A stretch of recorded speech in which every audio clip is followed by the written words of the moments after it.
সুন্দর লাগতেছে গো বন্ধুরা, কাটতেছি আর ফরফর ফরফর করে মটর মটর করে আওয়াজ হইব। এগুলো খাও তোমরা?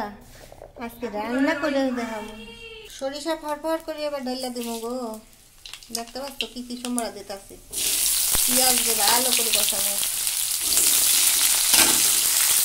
লাল লাল করে ওটা কষায় কষায় ঝরঝর করে ঢাইলা দিলাম গো। এবার একটু লবণ দিব, লবণ দিয়ে একটু আবার একটু মিক্স করুন, দিয়া দিলাম লবণ। এবার ওরে ভালো করে মাখামাখি করুন। 5-3 মিনিট ধরে ঢাকা দিয়ে বাপাইছি, একটু দেই কেমন হয়েছে। ও সুন্দর হয়েছে গো। এবার একটু হলুদ ছেড়ে দিব গো। পটপট করে খাইবা বন্ধুরা, কিন্তু তেলও কিন্তু বেশি লাগে। একটু বাপার পরে হলুদ ছাইড়া দেবা, নাহলে মজবে না ভালো গো। দেখতে পাচ্ছ কি সুন্দর দেখতে লাগবে। হয়ে যাওয়ার পালা বন্ধুরা, দেখা কি সুন্দর।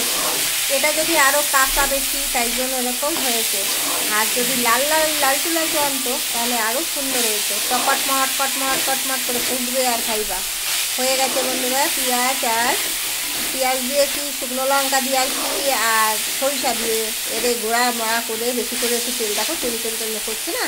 বেশি তেল না দিলে এটা মজে না ভালো গো বন্ধুরা। আগের মতো আর রাঁধতে রাঁধতে পারি না, যেরকম পারি সেরকম রান্না করি। তোমরা লাইক শেয়ার কমেন্ট করো একটু দেখে দেখে। এখন তো অপছন্দের রুগী, এই একটু নাড়াচাড়া করি বসে বসে, তাই নাহলে আমার চ্যানেলটা নষ্ট হয়ে যাবে বন্ধুরা। এত বছর ধরে করতেছি, যদি নষ্ট হয়ে যায় আমার কপালটা সত্যি ফুটে যাবে গো। সবাই হাসাহাসি করবে, আর কি বলতো, হাসার থেকে কষ্ট পাবো আমি বেশি। কেন বলতো বন্ধুরা? সবাই হাসে, জানোই তো টিউবে জ্বালাগুলো পছন্দ করে না মানুষের, ওই জন্য টিপ করি তো, তাই এই জন্যই তো টাটা লাগছে কমেন্ট করবো।